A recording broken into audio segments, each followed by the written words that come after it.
Happiness comes from pursuit of something. Let's take an example, fast food. Everyone knows that fast food sounds really good and it sounds really exciting to get, and as soon as you sit down and eat it, it's not that great.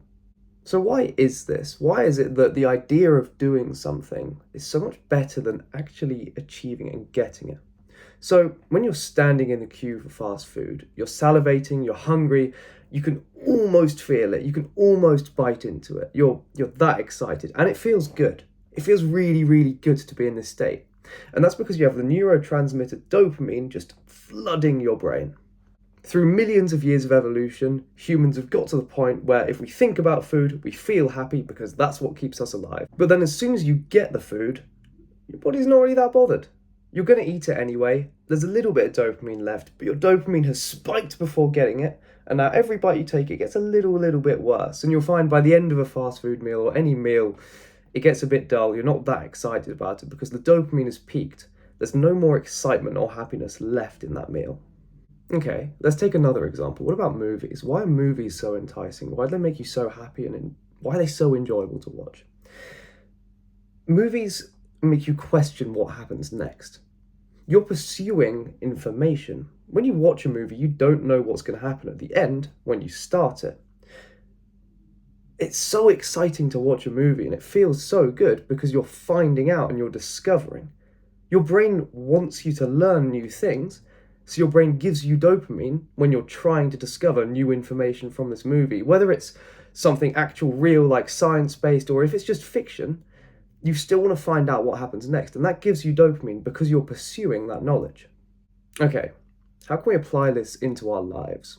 I think the saddest people I've met are the people that have no goals left. They aren't pursuing anything. So anyone who sits and watches TikTok all day or just sits inside doing nothing all day, jerking off, just doing absolutely nothing with their lives, they're the most depressed. They're the most upset people I've met.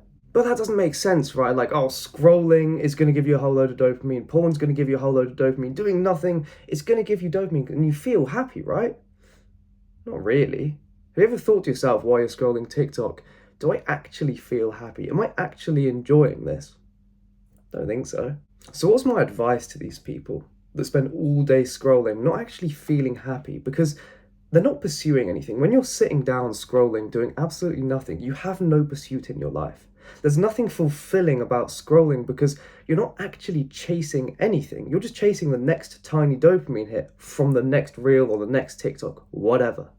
People in this position really need to figure out a goal.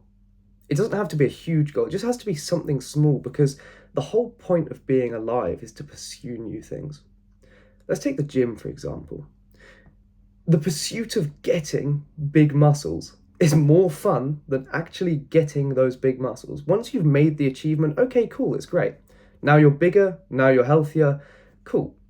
But it's not that much better. Your life isn't loads better when you've become more attractive, when you've got more muscle. But the pursuit of getting more muscle is the best feeling in the world. I love the gym, and a lot of people out there will say, oh, you can't love the gym, it burns, it hurts.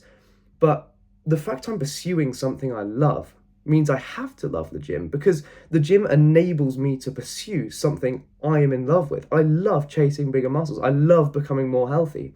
Therefore, I'm happy to train at the gym, even if it hurts, even if it burns, I still love doing it.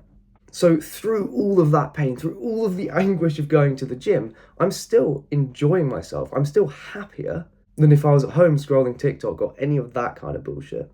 So the key takeaway from this video is you're never going to be happy without goals. If you stay at home doing nothing and you have no achievements and you have no fulfillment, you will never be happy. People have tricked you into thinking, oh, you can be happy temporarily by doing all these bad habits, but you won't be happy.